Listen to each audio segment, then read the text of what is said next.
Imagine being so radioactive that a company currently drowning in a sea of its own bad decisions looks at you and says, "No thanks, we would rather sink alone." Welcome to the launch month of Marathon.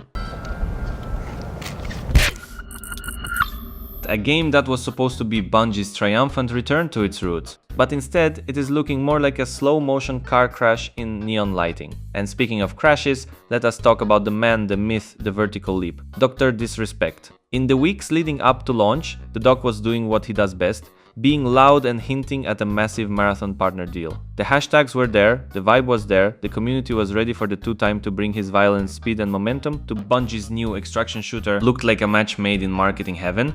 Then Bungie walked into the room and dropped a bucket of ice water so cold it could freeze a supernova. One sentence, 5 words. He is not partnered. No PR fluff. No, we wish him the best. Just a blunt corporate new phone. Who dis? It was the digital equivalent of being left on read by your ex while you're standing outside their house with a boombox. This move did not just hurt the doc's ego, it signaled a Bungie that is absolutely terrified. They are so scared of toxic influencer baggage that they would rather alienate a massive fan base than risk a PR headache.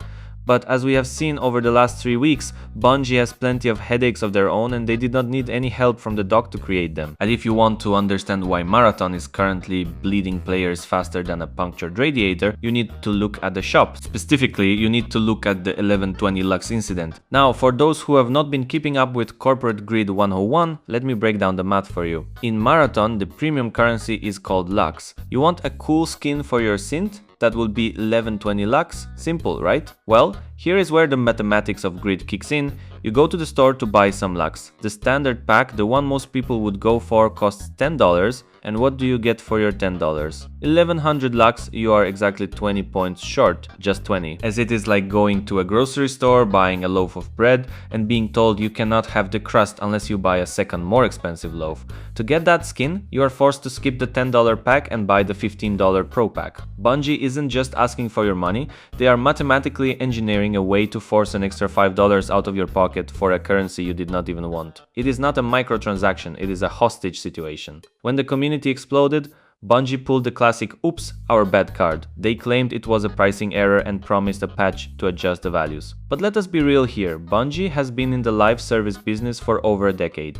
They created Destiny, they know exactly how currency packs work. You do not accidentally set a skin price 20 points higher than your primary currency pack. That is like a casino accidentally forgetting to put a 0 on the roulette wheel. The error was not the price, the error was thinking the players would not notice they were being fleeced.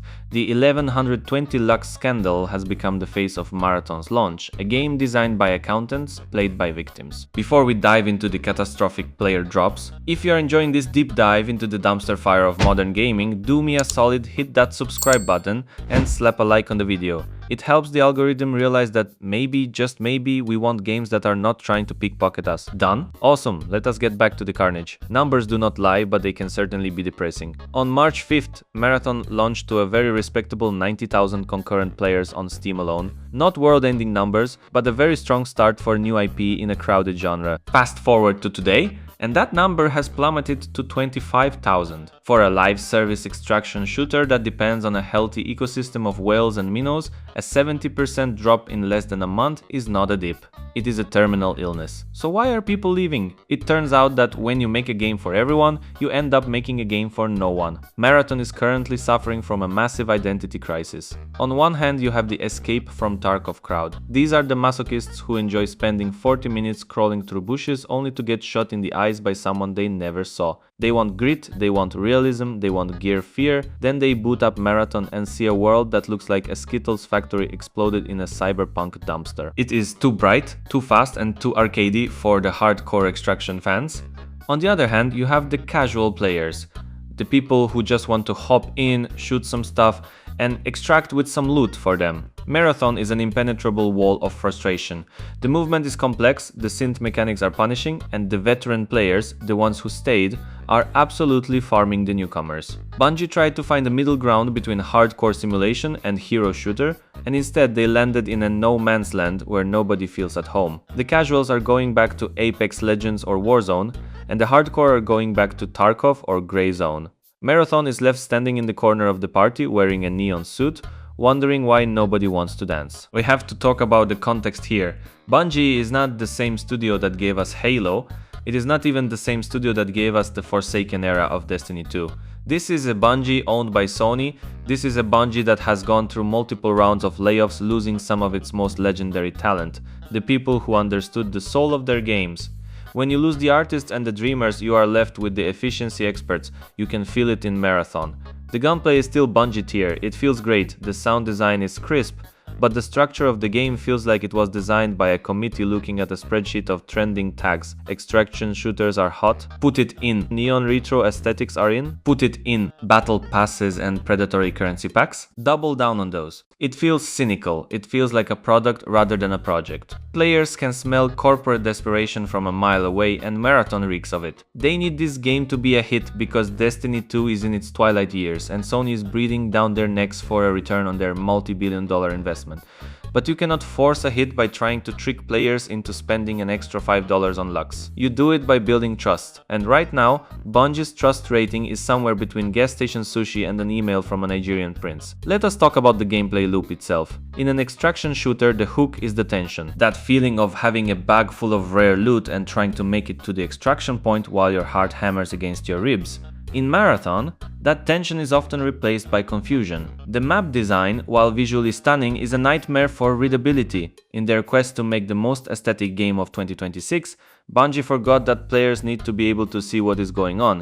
The 1120 Lux skins do not help. Half the characters look like walking glow sticks, making stealth almost impossible, while the other half blend perfectly into the hyper-saturated backgrounds. Then there is the synth system. Your character is not a human, they are a synthetic body. When you die, you just upload to a new one. While lore accurate, it strips away the gear fear that makes the genre work. As if I do not care about my character's life, why am I sweating the extraction? Bungie tried to solve this with core degradation, but it just feels like another chore, another meter to manage, another reason to go back to the shop to buy stabilizers. It is a neon desert, beautiful to look at, but there is nothing to sustain you. Is Marathon dead on arrival? Not necessarily. We live in the era of the redemption arc. No Man's Sky did it. Cyberpunk 2077 did it. Even Fallout 76 eventually found its footing. Bungie has the technical skill to fix the game. They can rebalance the economy, they can fix the 120 Lux math, they can add more maps and tweak the synth mechanics. But the real question is, does the community want to wait for them to fix it? In 2026, the gaming market is more crowded than ever. We do not have time for a game to get good after 6 months of patches. We have Crimson Desert, we have GTA 6 looming on the horizon, we have the next Call of Duty integration. If you do not respect a player's time and wallet on day 1, they will not give you a day 100. Bungie's arrogance has been their downfall before. They thought they could simplify Destiny 2 at launch and the fans would just take it. They were wrong then and they are wrong now. The mathematics of greed is a failing formula. You cannot subtract value, divide the community and expect your profits to multiply. Marathon is currently a masterclass in how to fumble a legacy. It took a legendary IP, a talented studio and a massive budget and managed to turn it into a punchline about Lux points and fake influencer partnerships. Bungie, if you are listening, fix the math, stop treating your players like ATMs, and for the love of everything, find an identity that is not just what is popular on Twitch this week. Because right now the only Marathon people are running is the one away from your servers. That is it for today's deep dive into the neon-soaked wreckage of Marathon. What do you guys think? Is the 1120 Lux thing a genuine mistake? Or is it just the newest way to squeeze us for cash? And do you think the game can survive the summer with only 25,000 players? Let me know in the comments. I read all of them, especially the spicy ones. Thanks for watching, thanks for the support, and I will see you in the next one. Peace.